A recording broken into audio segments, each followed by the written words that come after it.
Go to camera 4. Thank you, Jeff. Lee, you ready? Hell yeah, We're guys. doing it, bud. All right, we're live on there. Hopefully it's working right now.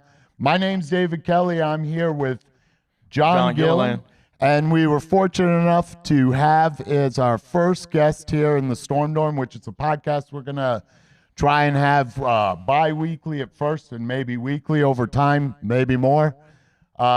Lee Haight. What's up, guys? How y'all doing?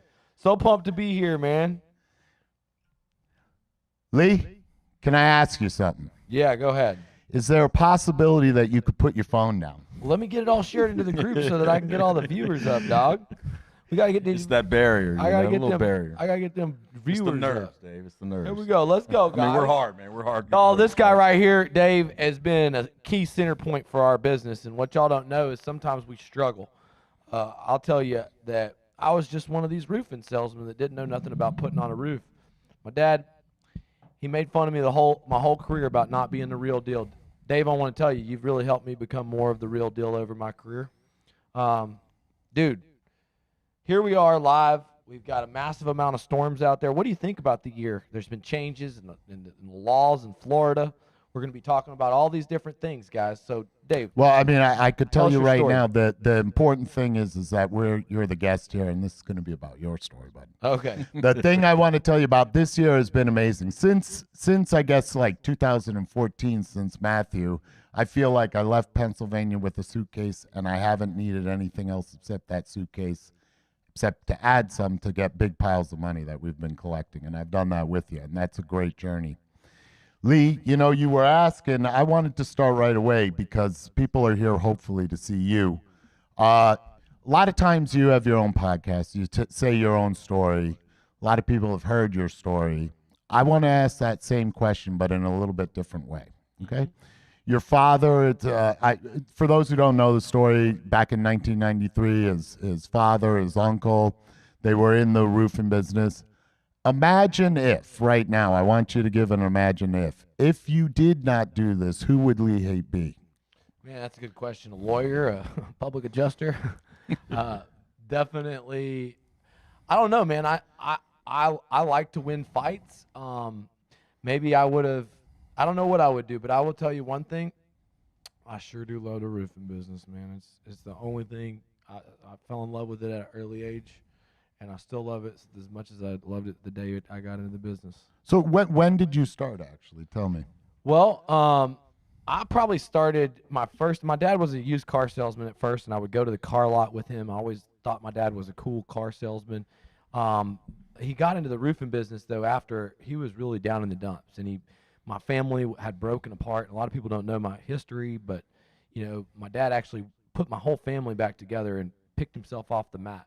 And he did it in the roofing industry. So I was probably about the age of like 10 or 12 years old, and then I just would ride around with him and stuff. And I can probably remember the first time I was knocking doors was 14. But just getting leads doesn't count as selling a roof. I can remember the first time that I had a contract, understood the contingency agreement, and I was 14 or 15 years old, and it was a wood shake roof, and it was in DeSoto, Texas, and man, the heartbeat, like the little butterflies that go in your stomach, because there were two older couple. They invited me in to sit at their kitchen table, actually the living room, and they let me, help them talk about the damage, the process. They listened to me, and anyways, after that deal, I was hooked because I can remember getting a $250 commission. I thought.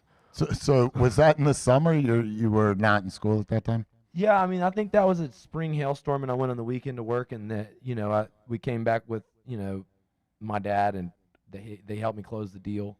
That probably wasn't my first sale, but I felt like that was the first hard sale, but I can remember one that, I went to the door and knocked it, and I was riding around with my dad, and I might have been 14 years old, and, he came up there and quickly signed the contract, and we high-fived. But growing up, my mom said, don't get into roofing. She said, be a doctor, be a lawyer, go to college, and I didn't buy into the whole idea. I'm like, dude, no, the home service contracting thing, you can be just as, and that's the whole, my mission is to help blue collars raise their status, build wealth. And I think, it's important that a lot of people are looked down upon because they work with their hands or in the trades or, and so I don't know. That's So Lee, you talked about when you were 14 years old, you had your first contract, and it's a wood shake roof, and that's a big deal, right? So with all the things that come with adolescence, how did that affect your confidence, your self-esteem, your ego? Did it crush you to get rejected sometimes, or even that job? Did it Well, help you? I found out. Well, listen, I've had a lot of from when I was a kid, and I would get these little catalogs, and you could win Xbox or whatever games. I don't remember what it was exactly they would give away, and all you had to do was sell stuff out of the fucking magazine. I would go door to door. I mean, I was a kid who made flyers and went door to door and did the lawn service thing, So for me, I didn't give a shit about people telling me no from a very young age, and I mean, I guess it's because I've just been conditioned But look, here's the deal. I was just doing a fighting workout with a guy, and he was telling me, dude, you got to love getting punched. You got to look at every opportunity that you get punched and say, hey, I love it. This is a beautiful learning lesson. And Love the adversity, right? And with sales, you got to love the no. You got to look for rejection and understand that you're that much closer to a yes. But, I never really was somebody that really worried too much about what people that I would never see again that weren't from my social circle. Now, if you ask me what my peers think about me, my roofers or the people on Facebook watching this, well, I care a lot about what they We're going to get into that in a minute. I'm a little crazy when it comes to that. Let me ask you one more question then. Have you ever had a regular job? Yeah, I have. When I failed out of college, I went to college, did a bunch of cocaine, drinking, and went to about 5 classes. Wasted my dad's. It was a bottom when I came home, though, but it wasn't a joke. Like, I didn't have any money. I was stealing to eat, and I stole from my, own parents to go to the pawn shop to pawn an air compressor. But I had to get sober, and I had to basically to not go to jail, not smoke weed, and not drink. So I worked at a car wash. When I was in high school, I had some regular jobs, but dude, after being sober, working at a fucking car wash, it wasn't long before I was like, dude, no, I'm ready to be in a roofing business, be in a family business. I'm ready. And ever since that year, at 18 years old, this is all I've ever done. I've done it in 40 different states. I've knocked on 50,000 doors. And I've been told no a lot. I've fucked up a lot of storms. I've screwed up a lot of jobs. I've messed up a lot of opportunity. Right. There's been good people that I've not facilitated their success as much as possible. And I think one thing that people don't understand enough about me is after 17 years, there is a ton of failure. Sure. I mean, I've had that on my own. Recently, I heard you on your own line where I got built up from you again. That's the nice thing about our community is we're able to help each other. There's always an opportunity, and failure it's not how you fail, it's how you win, right? So, yeah. Tell us about this storm and what happened.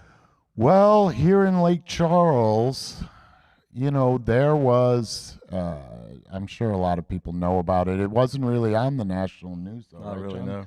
We didn't really, a lot of people I talk about it with my sisters and stuff who really don't know what I do. Almost no one knows what I actually do. They don't understand it at all. But they didn't know. But the storm here, I mean, you were here in the beginning. I think this is the most damaging storm. Well, there was I've a lot ever of seen. things happening when this storm hit, too. I mean, with the coronavirus and I was nervous politics. about coming here about the crazy poor people maybe robbing and shooting, and that's what I was thinking. And I could tell you that Lake Charles has been the most amazing place that I've worked, not only opportunity-wise, but people-wise. The people here are people of deep faith. They've been really fun to work with. They're friendly. I mean, you've seen it yesterday. We went out, knocked doors. We had a blast. Still a great opportunity. I'm always going to encourage people, if you are looking for an opportunity, to come here. This isn't a job about selling, but it's something that was it's almost like an overlooked storm. I don't ever want to be in an empty suit and a bad leader, and I came here to go in the field and show the guys that there's still a storm to work here. And let me tell you, we found job numbers, 60 square, it was a 90 square roof with tile copper. Yeah. It was about a $60,000 sitting on a check. We got about 5 between 3 guys, 50 square plus deals, people that didn't know that they had enough damage. They had plenty of damage, had irreparable roofs, filed claims, signed them up. Got another guy at the end of the day that had 2 commercial properties with checks. And I still think this is one of the hottest places in the market. It's huge. There's 1 million damaged roofs. And for me, Louisiana is a great place to find good people. Y'all held a recruiting event at this Game to Life Center, and I was out there working out with the owner of it. And, you know, I think it's incredible. All these people wanted to learn how to scale, how to grow. And it's just about spreading the message, being involved with the community. Right. And, you know, whenever I was growing my business, I didn't really get involved with the community enough in the beginning. And oftentimes we get in our own worlds. But I'll tell you one thing.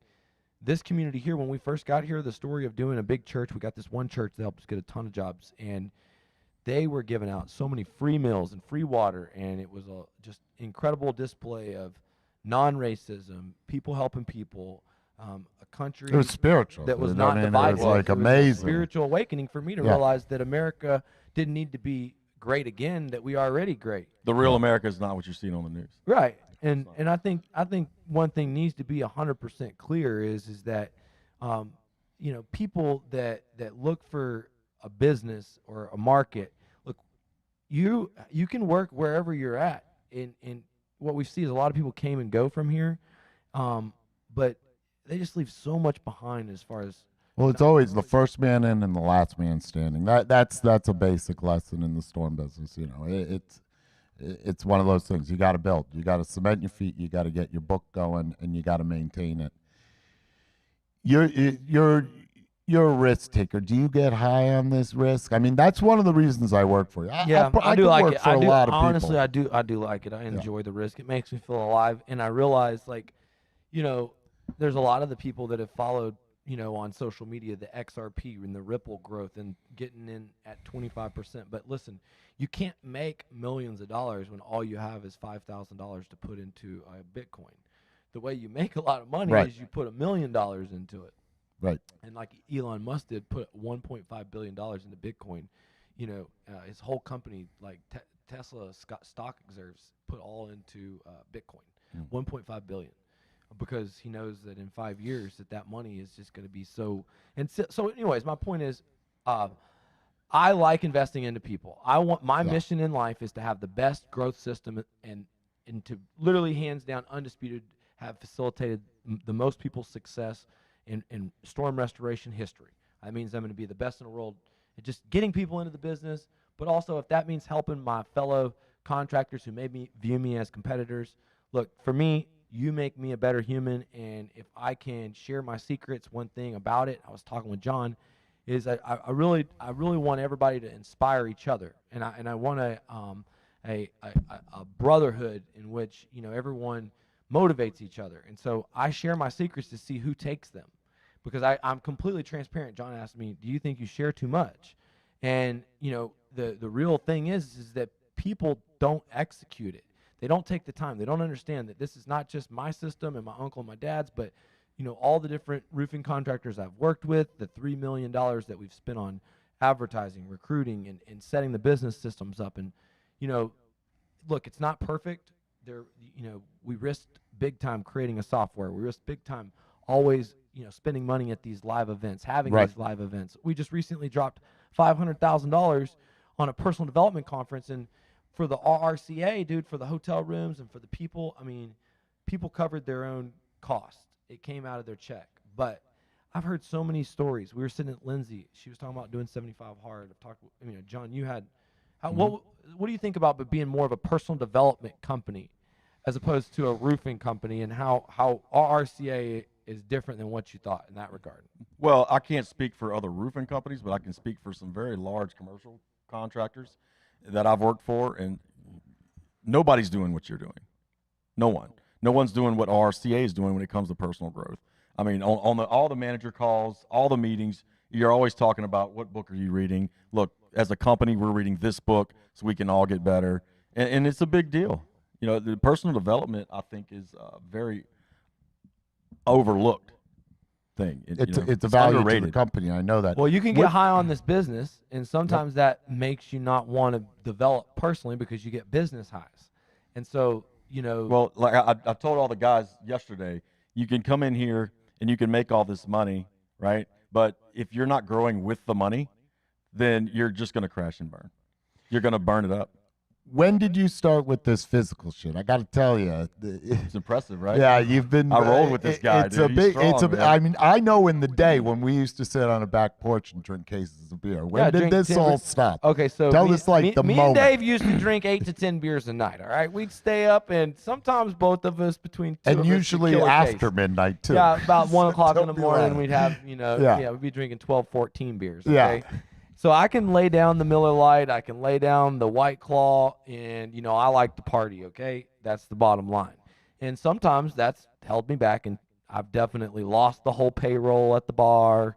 Had to call my dad. A lot of people look at me like, oh, your dad's done everything for you. My dad's bailed me out of a lot of situations, and I would not be here without him. And there's a lot of truth to some of your thoughts that I would not be here without my dad. Now, he's let me make a lot of mistakes, but I'll never forget, like, calling him after getting arrested, and it's like, dude, when are you gonna grow up? But the physical shit started, man, honestly, before you came around. You were inspiration to me because you stopped drinking, and then I'm sitting here talking to Dave about personal development, and Dave was drinking a lot. He was drinking during the day. He went through a divorce, and drinking in the morning. he lost drinking in the everything. He night. was in Yeah. debt, Yeah. and to the point where he had the shakes, and we thought he was literally gonna die. And watching him get sober, going to AA meetings, it brought me back.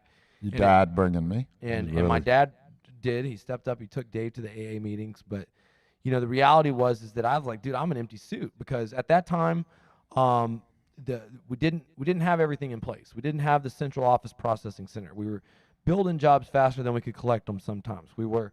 The inner circle had questioned my leadership because they didn't understand my mission. They didn't understand my vision. They weren't in alignment. There wasn't. Right. The company has to break a lot of times. People don't realize the cycle of growth works like you have goals, and then everything fucks up. And then you have to fix it, redesign it, and then go to work on getting back to where you already were. And I was at one of these cycles, and I realized, like, dude, if you're going to put the weight of the world on your shoulders, if you're going to build a 9-figure roofing company, potential $1 billion roofing company, and you want to have the greatest success system, you're going to have to be a better leader. And you can't be coaching personal development if you're disconnected from your wife, and your wife's saying, hey, I'll be 100% honest with you. I'll share something I've never shared with y'all before, and this is public, so this is good stuff. This will be good, nice and meaty stuff, because I've never shared this before. But I thought about it. It's like, y'all should write this down. Your oddities become your commodities. This is what they talked about on the Arte Syndicate call. And it's like, things that are crazy, fucked up about you that you never think will be your greatest asset. Like my willingness to not give a fuck about what people think about me. Well, I'm sure everybody's got drunk and said some dumb shit like they wanted to hurt themselves. Well, I did that one time, and I instantly regretted it. And this was a time where I was out of shape, and I'd been drinking, and I was belligerent from being out in the sun, and I don't remember exactly what I said, but it was a lot of stress on me at the time. And maybe I said the world would be better off without me. Maybe I was arguing with my wife and made threats. The whole point was I said something that really you should never say, and I walked out of the house to cool off. And next thing I know, some police officers are picking me up off the side of the road, and I'm going into a damn padded cell. And here I am, this successful business owner, and I've been to jail before a lot of times for possession of marijuana. Padded room's a different level, bro. Huh? Yeah, it's a different level. You did that to yourself. Yeah. And it was your unstableness that got you there. So, you're only one bad day away from losing everything. My uncle, he died of suicide. I've had 3 students. There's an epidemic of opioids pass away from using fentanyl or opioids, or and so my whole deal is like that I started to commit to 75 hard. Now I failed 3 or 4 times from that day. You couldn't drink alcohol for 75 days in a row, and I would always 2 workouts a day, gallon of water, meal plan, and then I would fail because I wanted to drink a beer, and that went on, and it was really being around a community of people that was different than roofers, because I'm the man, but it was in a place where I was nobody. In the Arte Syndicate, I was a nobody. I was they knew who, some people knew who I was, but some people had more money in the bank, more successful businesses, more influence on the internet. And here I am in the back corner. Those people weren't looking for you looking at you for guidance. No. No. And here I am just looking at these guys complete the 75 hard program. What's different in their life and their business? And I'm like, well, fuck. If these guys can do it, you can do it. And then you finished the 75 hard. Yeah. And you motivated me. And it's like, well, look how much this has done for John. And if John can do it, look how many people are dependent on you. And if John can do it, you can do it. So that spooled onto me. And, you know, this 75 hard thing, man, you know, it helped me catapult. You know, I found a new obsession. I replaced a bad habit with a new habit. Bad habit was drinking because I had to get rid of the stress, and I have mental health issues that if I don't deal with these demons, then they turn into bad problems that cost a lot of people their peace of mind, but and potentially my family and lots of different things. But my point is, I replaced it with boxing fitness. And I think that gave me, I wasn't motivated to look all jacked up and big, but I was motivated to all the haters that talk shit on the internet to basically tell them that if they wanted to fight, that I'd be happy to have them as a guest in my Contractor Fight Club.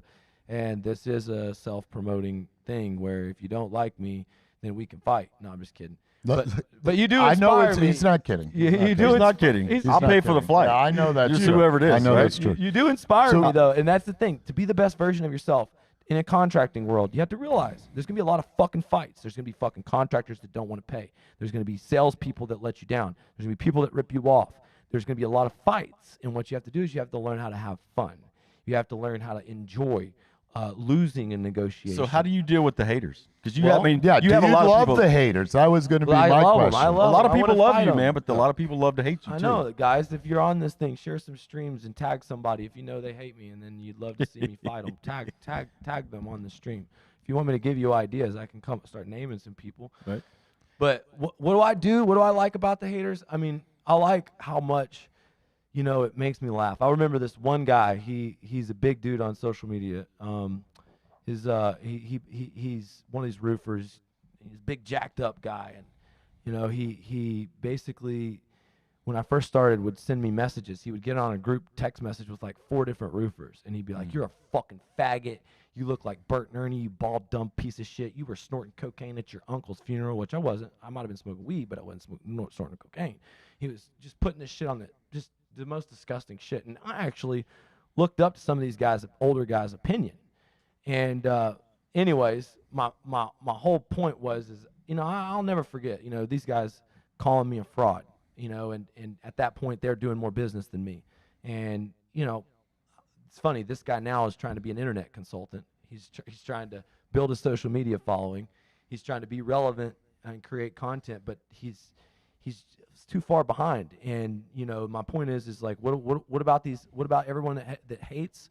You know, I love, one of my biggest passions in life is taking somebody who doesn't know me and really letting them know and killing them with kindness. I mean, killing them with basically demonstration of love and how I'm willing to just share my whole, like you said, I'm passionate about helping people build wealth. And Absolutely. it doesn't matter who you are or where you come from. If you're coachable and you want to beat the ruling class and you want to figure out a way to build generational wealth for your family, that's my language. And, you know, the thing is that contractors just don't have enough people that have came up from doing it, you know, where there is a fight, you know, in a banking world or corporate world, it's a little bit cleaner. It's, you know, there's, you know, a little different kind of business.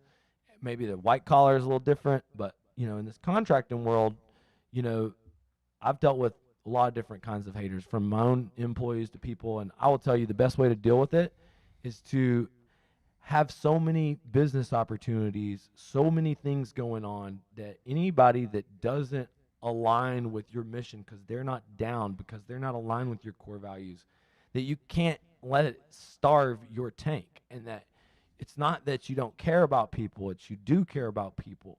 It's just you're callous to the energy vampire. The energy vampire is the guy who doesn't want to add. He just wants to come take. And to me, I want to bring more value to any relationship, whether that's energy, enthusiasm, support, sharing of, you know, my secrets, pushing each other. And, you know, I'm not perfect. I have an ego. I want to win. I want to be the best. But I think that we can be the best, that you can be the best at yourself, and I can be the best at myself. And and that just makes blue collar entrepreneurs better. That just makes roofing entrepreneurs better. That makes commercial flooring entrepreneurs better. So this community of contractors that I am going to, over the years, continue to coach. It's as much for me and my mental health, personal development. I learn from everybody, but it's more along the lines out of being a good example. It really makes me master my own system. If I can duplicate it in another business, if I can duplicate it in you, if I can make David, who's not a natural recruiter, he's not a natural salesperson of keeper of salespersons per se. Mm-hmm. He's a natural systems operator, hell of a builder, and salespeople run the other direction. So what you have to do is it's easy to raise a baby. We got to have more babies, and that's what we're here to do. It's hard to wake the dead. It's hard to wake the dead. A lot of people struggle with that. Right now, they're trying to wake their sales teams. Dave, tell what you're doing. Well, we have been implementing through digital marketing some of the guidelines that we get directly from Sky Diamonds, using the 30-day recruiting challenge to hold these recruiting events. The last one, like you said, happened to be at Game to Life, and we had close to 110 people, I would say, there. And we maintain those people's contact and keep in touch with them. They're not ready for a job today, but they might be ready for it tomorrow. So Yeah, it's an you're automated system. in Sky Diamonds. The video training in there is really helped us, get those 110 people. No, we weren't going to do an ad for you though here. Right. No, don't do So- that. so Ask we're me not some gonna hard do an questions. ad. I wanna do- Ask But me I some hard questions. want to ask you, when did you remember in the old days? Now I remember the old days when there was no sharing of information, data. Was this a good storm? No one ever told you anything. You used to try and keep that shit a secret. Back see, in your uncle's all days. the young when guys did you did see share. that happen? Well, because all the old guys didn't talk, but the young guys did. So I was calling all the salesmen, and I was calling my cousins. But was it phone calls or was it No, it was on the phone? I would get The insider information because I've always been an insider. How did they do it though? Via Well, they got phone inside calls or? information from the supply companies. I mean, supply when did the companies. Facebook shit Well, come we down? always would get the NOAA weather reports, and then we would go pick up the newspaper, and then we would drive where the storm was the worst that the newspaper said it was the worst. Then we would take a maps, go out, and we would draw the map of the storm, like On literally, paper? like on maps. Or on a giant map on the wall on a with giant- pins. Yeah, with pins, and Yeah, then I want to still do that. I like. yeah, that. but that's not how it is, guys. I mean, the storm maps have simplified it for everybody. All this free information means there's tons of people to compete from.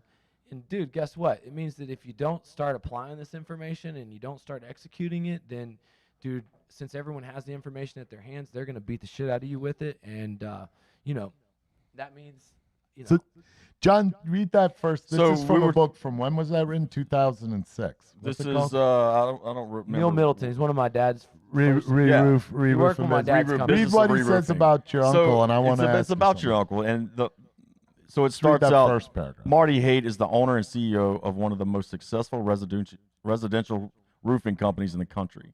His companies will do over $100 million in residential re-roofing gross sales in 2006. So how old were you then? I want to know 100 where million. you were when this book, because this book has a lot. It's still It's a applicable. how-to. It's a It's a how-to, really good still book. applicable. How old were you in 2006? I was probably 20 years old. I was in Indianapolis. I was still not 21. And that was my uncle killed it in these hurricanes, and they was at the beginning of their big push. And the thing was is that my dad and I were behind. We lived in a nice house. I had a great place. I was a definitely entitled rich kid growing up. But whenever my dad had spent all the money building a software, and he had a few salesmen, and my uncle is doing 100 million and he's doing 5 million or 3 million, and he's got all these bills and these things are growing. My family was in two different spots. And so at that time period, I was pissed off for greatness. I was going to build my dad's and our company to 100 million. I was going to, and I saw that it could be done. And now, did I know how it was going to be done? Hell no. Was I really that serious about it? No, because at first I wanted to just beat all the salesmen. I wanted to be the best salesman out of everyone I know. Then I wanted to beat all the managers. And I wanted to be the best manager ever. Then I wanted to be the best owner. and now I want to be the best owner, and I want to be the best at helping all the owners. And my uncle, before he passed away, he just kind of was like, "Oh, you think you can do both, huh? You think you can do both?" A lot of these old timers have told me, "There's no way, dude, you can do both." And I just know he's smiling, looking at me, and just knowing, hey, wow, you showed how you could do both, and it wasn't how we thought you would do both. And what I love it most is that we're not a slave to the insurance company, and that we're making blue collar Americans jobs and helping people build financial freedom and doing God's work out here in a place like this. This is not moderate damage. This is major damage. No, they need Insurance it, bro. companies are screwing people. People don't have contractors. We're doing the work. We can handle the hardest work. We've handled the biggest jobs. And, now it's about using my system and taking all the resources and reinvesting into growth. I mean, what are we trying to accomplish? And the more I do this, the more I realize, like, if people aren't in alignment with our process and core values, I don't even want to touch my name. So what brought you to that? Who told you to do that? I mean, I kind of learned that at the only regular job I had for a year or two was at a telemarketing place, Convergence. Well, core values are always talked about, but I just thought it was something that was just a stupid business thing that everybody like a knew, practice. like a practice, like it wasn't all that something that it was.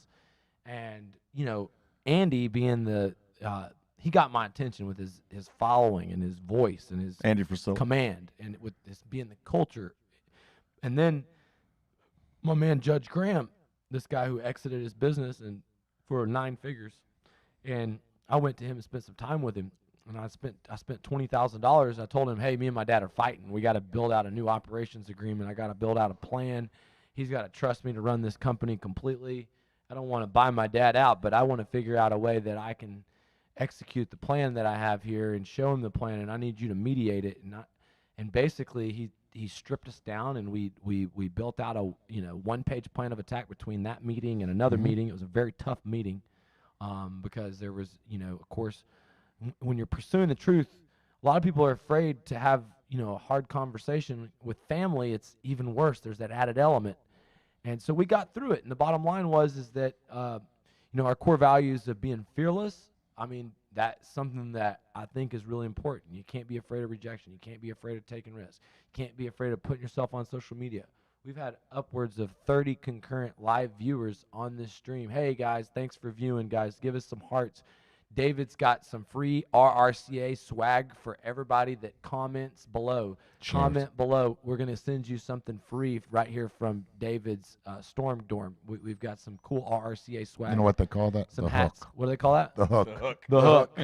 Yeah. The So I mean, the deal is that I can tell you that our business, it's going to get more competitive, that there is going to be more disruption from companies that are technologically smart. There's separation between the people that leverage technology and the people that don't. And then there's going to be also the separation between people who build a personal brand, who build a social brand. What'd you call it? The rise of the virtual person? Virtual person. Talk about that. What'd you Well, see? I was going to ask you, who's more important, Lee or the virtual Lee?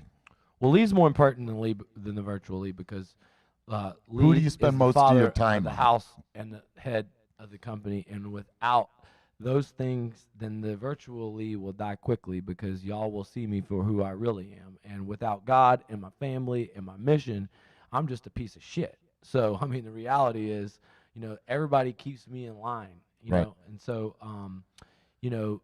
my point is, what was the question?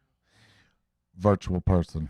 The virtual person. Do you like the virtual Lee? The virtual person is what I call digitally duplicated. Now, sometimes I'm a little bit too salesy. I would like to slap the shit out of myself. Give me some hearts. Sometimes you want to slap the shit out of my salesy self, but that's okay because I believe that every time that you educate, entertain, make an offer, that people will understand that you believe in your service, and the more offers that you make, the more money that you'll make, the more impact you'll make. And if you truly believe that your product and service benefits others, which I know everybody that uses my product or service doubles, triples, quadruples sales. I know that everyone joins my businesses.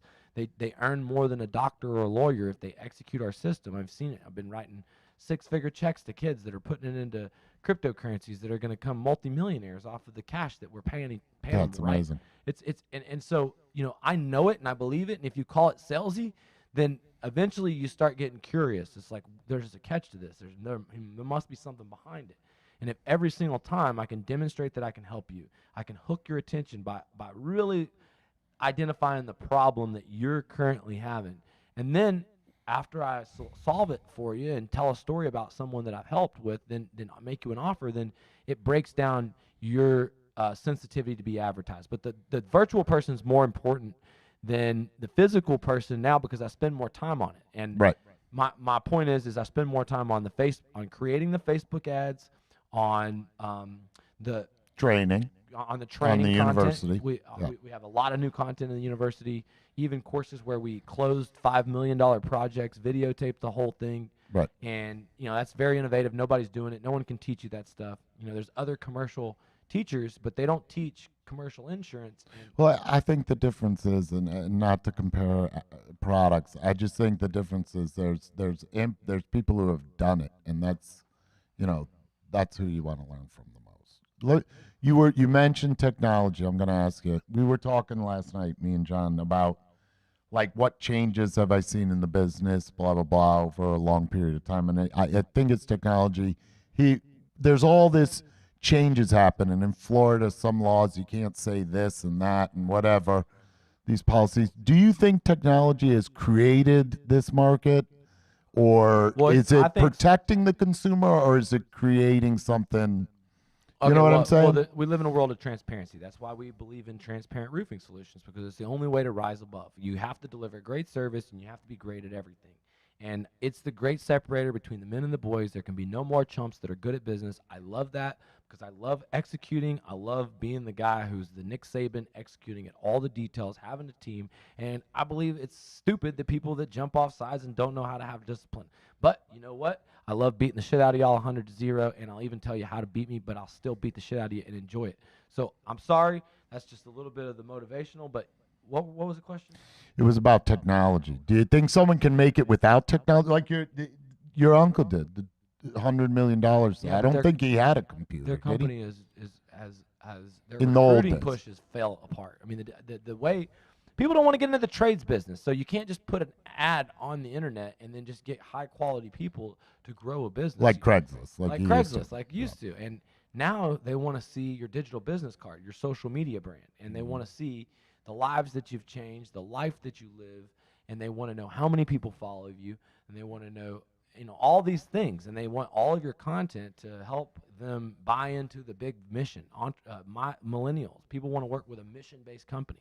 Our mission is to raise the status for blue-collar entrepreneurs, to set this new standard in roofing for service and growth. And those things right there, whenever there's natural disasters and we show up, the heroes, to make people's home a better place, the calm after a storm, it's a pretty cool type mission to get behind. But that's what you have to pitch to people is the vision. That way, and you have to do it through digital duplication and becoming a social sales king. And so, yeah, I don't believe that you can consistently build sales teams without the right personal brand and application of automated marketing systems and social media profile. I don't believe that you can scale a contracting company without the best CRM and follow-up systems. I don't believe that you can keep up with all the other salespeople with all the services that are available if you're not able of using, like people are using EagleView before. I mean, the people that were in the business before that said, I don't want to use EagleView, but eventually have to use the reports because eventually it gets adopted. I mean, so the point is, guys, figuring out Google changes the game. They make us a commodity, but they change the game based off of one thing, our reviews. So now the more reviews that you get, the more people you're that go to your justified, people website, like it, yeah. the more that so Google has really figured out how to make the biggest and best contractors go to the top of Google, and there's no real way to cheat the system. The best way to get leads on demand is to learn how to advertise for profit. That's the most consistent way to build wealth. I was just a door-to-door guy and word-of-mouth guy, but 5 years ago, Dave, I started hiring the marketing coaches, reading the Marketing Gods book, spending time with the marketing gods, and really focusing on writing sales copy and building out video sales presentations and, learning how to sell from stage and sell to groups. And so, learning how to go from being a residential salesman to being a commercial salesman, learning how to sell cash deals along insurance.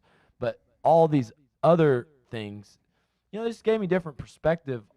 And you know what? As a coach, I feel like me helping people in their journey, I can help in sales, marketing, operations, leaderships. I can tell you one thing. If you're not doing physically, mentally, spiritually what you need to be doing, whatever I give you as far as a secret, you're going to fuck it all up. You're going to blow it all up. And, just like you were talking about when you said I was, what made me get into this physical fitness. And my goal is to complete cage fights. My goal is to, inspire other blue collar entrepreneurs. Maybe you don't want to get punched, but want to do boxing fitness to use, a time there's uncertainty where, we don't really know as America and social media pits one side against the other. As there's more shootings and now they're going to come for our guns, or now they're going to make us have vaccines, or, Right. The next election cycle, the dynamic, it's so funny. Like, anyways, I wanted to be prepared to defend my family in a situation, and that meant that if, I had to use my hands as far as self-defense, I wanted to be able to defend myself if there was any shit-talking internet fucks that ever showed up at the conference that bowed up to me and, wanted to step outside like Will Ferrell and fucking, yeah, that's how mature I am. I use that for motivation. Yeah.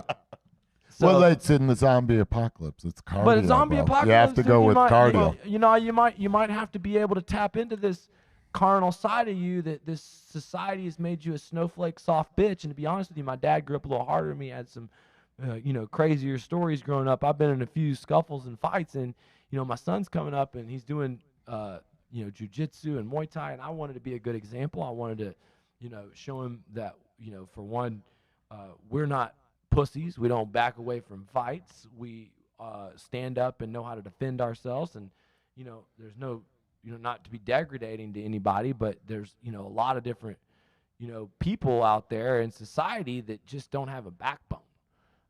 And I think that having good fitness and the confidence that you can handle any situation in negotiations when bullies try to stand up, we have guys like that in our company who try to have their way by using their physical and loud and aggressive posture on somebody to physically intimidate them into doing what they want them to do. Mhm. You know what I'm saying? Yeah, absolutely. And so I just want anytime that ever happens to me to be not worried about getting ass whooped. And so, I started preparing for the end of the world. I started getting in the best shape of my life. I used it as a way that if I could be more disciplined, people in my office and people in my business would be more disciplined. They'd listen to me a little bit more. It ended up making me nicer to everybody because I'm punching bags instead of taking it out yelling at people. And Not all the time. not all Not the all Well, I the mean, time, I felt no. his rear naked choke, Sometimes. and it's pretty tight, so you should Yeah. listen to him. Yeah. Yeah. So I was able to spend a little bit of time with Lee over the weekend. That we didn't talk about a lot of work or anything. Just really, it was just Lee Haight, the real Lee Haight.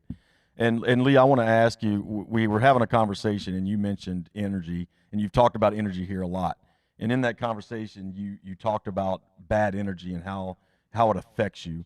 So could you talk a little bit and tell the viewers here, Yeah, what does it so- mean to recognize so- that energy? So your thoughts are an investment into your future, and your feelings that you have with your thoughts are investment into your future. And so whenever we have trauma from an event like a bad build or a salesperson that I was out with Eric. We had a sales rep, Austin. He ran off and took some of his jobs. He was Mhm. burnt about being a coach because look what helping another guy got him. It got him burnt. Right. And so now he doesn't want to be, so, the biggest thing I can tell you is it's like, there's about 3 things that take people down. It's being greedy and taking more than what they're earned in a deal, and always focusing about money and always being about money. And if you don't focus on helping people and being of service, that evil root of just being for the money will show its head eventually.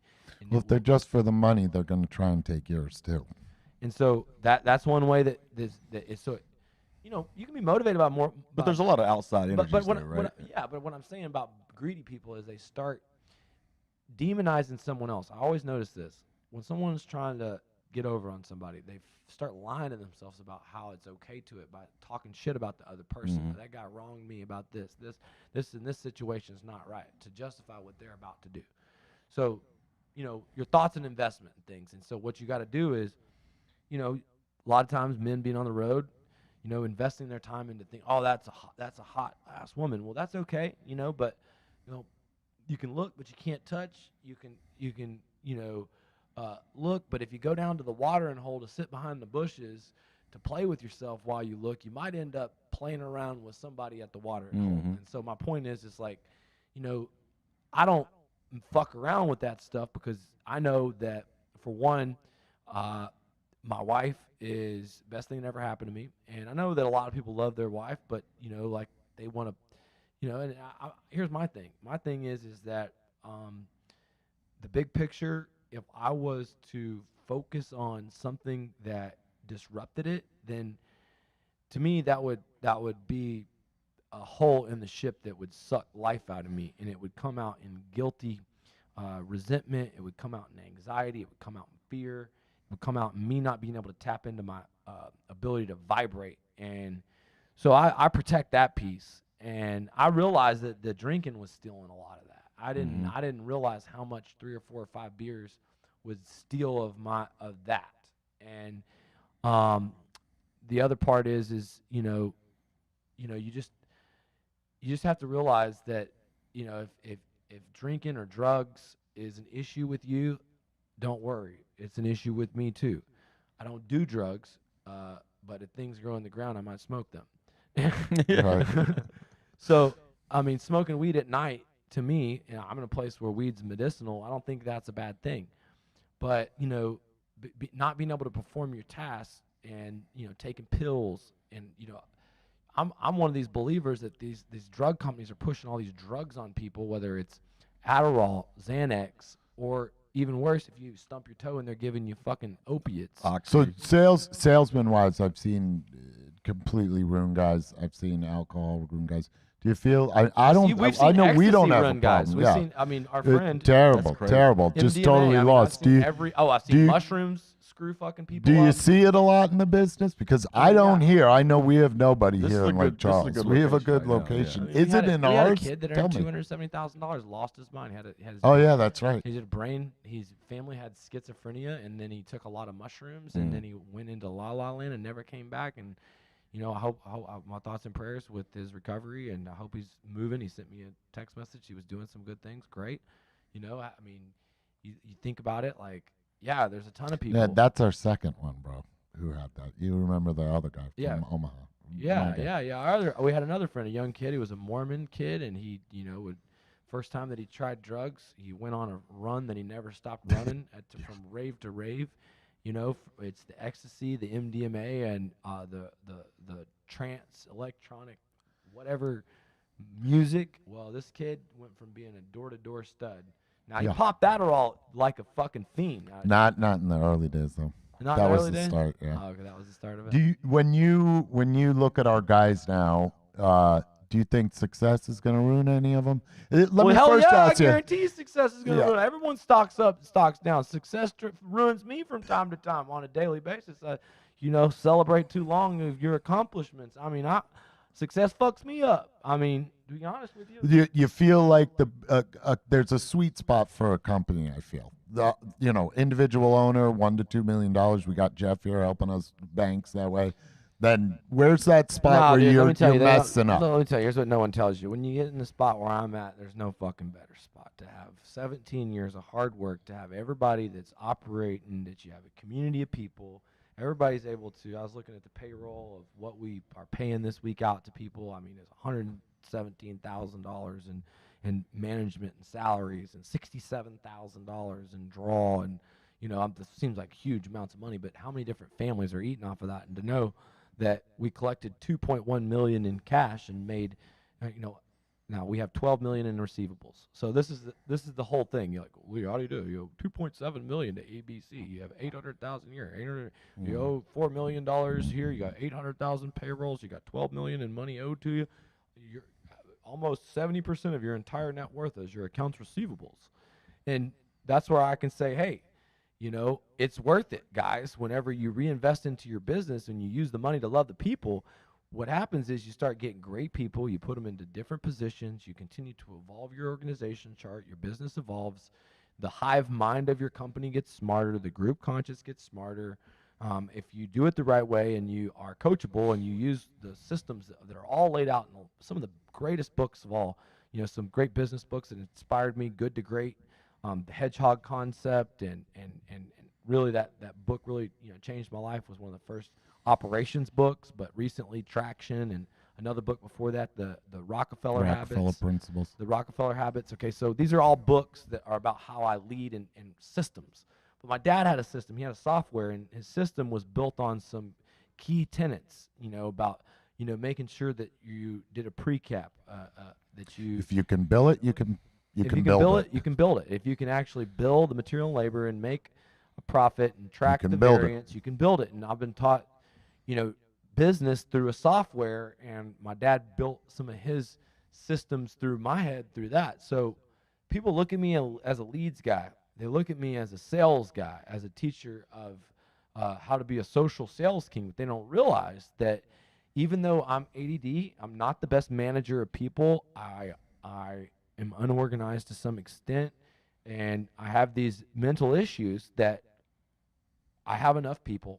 I sell my people on my vision really well. I am very passionate and pursue trying to innovate and make each process better and use creative ways to make the process better. And you know what? I pretty much delegate and trust my team a lot.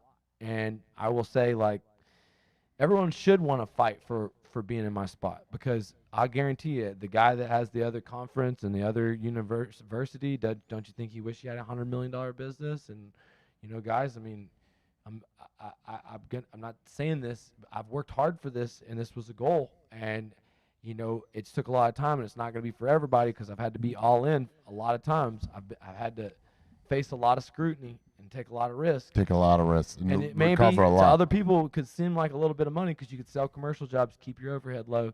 You could do things differently, make more money with less overhead. But the system is what I was after. And now I have that thing. It's like the ability to print gold. If I can recruit, hire, and train on demand, generate jobs off the internet on demand, and plug people into a duplicatable system like the McDonald's or Chick-fil-A process of roofing, which with the adoption, in the middle of this year, our fucking CRM sucked, and it didn't suck. It was great, but it had to be replaced. Dave was one of the best proponents of our software, Claim Express, and it just didn't connect to all the systems. It didn't connect to QuickBooks. It didn't connect to Hover. It didn't connect to Hail Recon. It didn't connect to any of the systems that we use. And it didn't help us use a digital production board, so we had to make a switch. It also didn't help us with our marketing automation, and didn't connect with our marketing automation It didn't track our Now, cost did a lot per of lead. things, really think our return well, on investment. but we had to, in the middle of a year, in a $100 million business, and a guy who's out here coaching other people on a business system, change our entire business system. And that's what we're in the middle of right now. John, you've been implementing Job Nimbus, and we've got a little addition to the Job Nimbus. We've got a software called Job Box that is marketing automation that's associated with the Job Nimbus. But talk to them about, you know, reinventing the wheel. I mean, it's not easy. Anytime you bring on a new software like that, especially now that we're using both, because we had such a large book of business in Claim Express that you can't just and we throw it away. had projects and projects that are in development. the middle of development and they're building or whatever.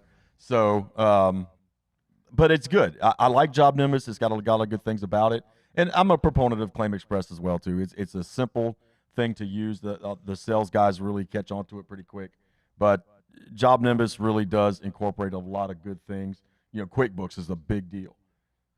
I mean, fuck it. I don't know. I don't really care about shit like that because I stick in my lane. That's one thing I learned you have from to Lee. stick in your lane. I used you to have to stay in your lane. Used to try and Talk get to in him about everybody. that. You were struggling Well, on control. I get in everybody's business most of the time. Okay, so now you're admitting. You're aware. You're admitting you have a problem. That's the first That's step. why it's always good to. You know what I tell people? If listen. they're not self-aware, they don't have a prayer. Yeah. Well, self-awareness is one of your primary things as a salesman. If you're going to succeed in sales.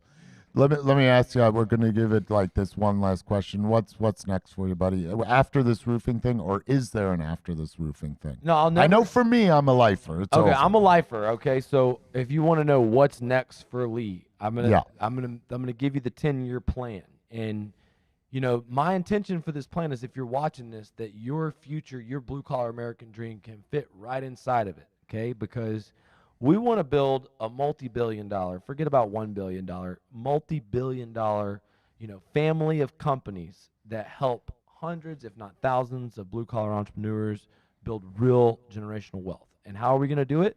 We're going to continue to wash the feet of our fellow contractors and share our secrets. The book Contracting Growth Secrets, it helps a lot more than just roofers, and it really got me into helping all contractors. And at the Blue Collar American Dream Conference, if you were there wasn't just roofers, was there, Dave? No, and it was fantastic. I got it. Now put it on that camera 4, Jeff, for us. So how did they? No, not that camera 1. Sorry. How do they get that thing? Your book, since you're here. Okay, if you go to contractinggrowthsecrets.com, you got to get my book. It talks about my whole lead generation system, recruiting system, door knocking and closing, and really it's in 80 pages, the most clear, complete, concise ability for any contractor to double, triple, quadruple sales. How much does that book cost? It's free plus shipping, $7.95. And someone walked up to me at the conference. We were at the RoofCon, and they said, "Holy shit, Lee! I got $1 million in sales, and all of it was from that book. I did the Facebook ads. I spent this amount of money. I got these jobs. I sold these jobs around, did $1 million in sales, made $250,000 off a $7 investment." Yeah, So- you're only one job away, You're or only one one job salesman away. That's the thing. Now, so how does that tie into the big picture? Okay, I'm going to get more contractors into the roofing industry, and I'm going to be setting them up, as partners, as franchise partners in our RCA. Mm-hmm. So I'm going to be offering an RCA franchise to contractors who want to get into the insurance restoration market. And since I have a lot of people that are asking for it, it was just a natural next thing for me to get into. Okay. How far is that out? We're probably 6 months to a year out. One of the biggest things and most important things I'm excited about is the Blue Collar Boot Camp. And, this, physical fitness, I'm almost going to start making all my elite clients ask me, "Hey, are you working out? Are you willing to go to the gym? Because if you're not going to develop physically, I don't know if I want to coach you." It's a good drug, right? Yeah, it is. It's a great drug. The Blue Collar Boot Camp is going to be combining one day of a Spartan race and physical activity, of us really breaking down our fears and trying to break down the one thing holding us back. And we're really going to get personal and intimate on that day. And we're going to be out in the woods. It's a rumble in the jungle. It's a really cool things. It's going to be some self-defense training, some shooting. It's going to be physical exhausting. And then we're going to, address our fears and then move into a real day of classroom training on sales, marketing, and a second day training on operations, leadership, and systems. And it's going to be basically over those 3 days taking you through my entire scaling blueprint. So I'm really excited about offering this boot camp and seeing my elite students at the boot camp and the limited number of people that want to, kind of see what it's like to work with me individually as a coach. And, this is pretty cool. I'm very excited about. But, for our company, our roofing company, man, the biggest thing that I want to do this year is, I want to hands down build more roofs than my uncle's company or Aspen Contracting or any of these insurance restoration guys have ever built. Now, somebody was out there claiming 300 million built. It's complete bullshit. I'm in all the markets of all those people. I don't track what we sell. I track what we build. And I'll be real. The other thing that these guys, they got to understand is that it's public information in a lot of these places. Yeah, it's public information, and we're in the same markets, and it's just not happening. We see it. It's on the county database. Yeah, it's just not happening at that level. Yeah. But listen, toot your own horn but all you whatever want. it is, whatever a roofer says to you, cut it in half and then cut it in half again. We only built, out of the 60 million sold, $45 million of the roofs that we had built. We had, $15 million in jobs that we still have processed. And so this year for us to build $100 million in jobs at a 15% margin, make $15 million net profit added to the company, add 5 locations across, as the We got a storm. We got a storm. With us, I know it's a reality because I'm in on the weekly reports. So Weekly reports, and the thing is that our the one thing I hope for our company is that I know that our leadership team and our departments, I want all those leaders of those departments to flourish in their own personal development, because I know if they do that, then everything will follow underneath them. There's no such thing as bad teams, only bad leaders. And the reality is that we have such a good group of people in the supplement department, collections department, accounting department, customer care department, production in each office, general management, sales management, all the salespeople. And, I really believe there should be a roofing company with thousands of sales reps. And, until we have more door-to-door sales reps than any other door-to-door company, and everybody says roofing is the best, hands down, door-to-door opportunity, I'm going to keep going after the Vivint's and these big companies that have all these door-to-door reps. And my whole goal is, to get to a point where in the next 2 years we're building $500 million in roofs, and that our franchises are building $500 million in roofs. And I'm still going to educate contractors and educate roofers and consult them and do live events and work with a limited number of people as private coaching clients, because I love the weekly calls. I love the quarterly live events. I learn a lot from my clients. Teaching my clients helps me be the best version of myself. It helps me tinker with the growth system. I make a little bit of money on my coaching business. If we do 10 million in sales in my coaching business, I'll make a couple $1 million maybe, or maybe a little more. If we do $100 million in sales, I'll make $15 million with my family, of course, splitting it with my dad. And I'm not going to make it now. I won't pay myself over the course until it's built, collected. Probably in times of growth, business owners have to realize you can play yourself a fraction of that profit. You have to reinvest into keeping the whole thing alive. But 17 years of reinvestment, I deserve it. Believe me. And forget about the guy who got rich off of Bitcoin. This is off of blood, sweat, and tears. And once we have one door at a time. Once we have $20 million a year in consulting sales, and we have $500 million a year in franchise sales, and we have $500 million a year as the #1 insurance restoration contractor in the area, and we have Jeff and Cagney and Lindsay killing the fucking commercial team, competing with Belfour, beating the fuck out of the biggest insurance restoration pros in the nation, then we are a multi-billion-dollar behemoth. And the Titans of Wall Street will write me a fucking check that will have $100 million. However many zeros that is, I'm getting that shit. It's a lot of comments. I don't know how many motherfucking zeros are coming on that check. But what am I going to do with that check? Hopefully that's when everyone who was a member of my company, who wanted to trade bonuses and invest into employee stock options, at that point, when my company goes public, the way Coinbase is going public tomorrow in our IPO, I want everybody to get rich. And, people might say it can't be done in roofing because there's a lot of risk. People fall off of roofs. There's a lot of lawsuits. You get a lot of complaints under one roofing company name. I say it can be done. And guess what? There is going to be a lot of fights. But it's Mortal Kombat, motherfucker, and I'm ready to fight my way to the top. And that's it. Jeff, switch to camera 4. All right. Do you see over there on those things that say that says media on the computer on the thing there? It says media to the right, a little higher. Media player. Yeah, switch that to be the one that says like and subscribe or something. A little lower. This is live TV. No, up a little. Yeah, it's There's live a pull TV. down menu right there. Up a little more. Podcast number 1. Let me see. We've got a few bugs, guys. Well, Lee, I do want to tell you, spending some time with you, man, this thing, you can see the passion in what you're doing. You really, it's not all about the money. I know we talk about the zeros and things Press like the that, auto. but I Over truly to the see right. the passion involved. It's almost like it's a calling for you. So, Yeah, the $100 million is not. It's not necessarily any. I know, like, dude, if I had $100 million cash, what I could do to change the world with it.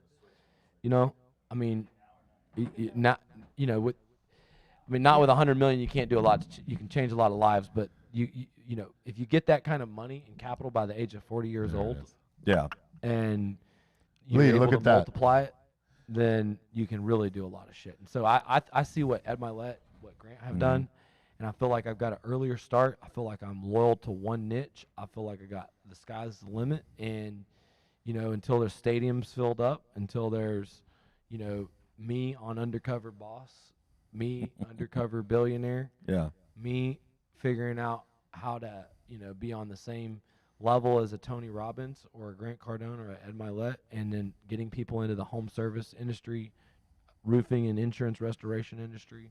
Blue collar. Blue collar. I see it happening. I mean, your event was amazing. Since that, you see that little thing there? It says, you see that up there? It says like and share. Jeff, pull down the next menu. Can you hear me? Then if you're on YouTube, they probably didn't let me on YouTube because you needed time. Pull that down. Yeah, there you go. Subscribe. Do one more. Isn't that what the people do? Do all three. You know the drill. Click below. All right, guys. And then you see that thing that says fade to black? It says F on the main thing.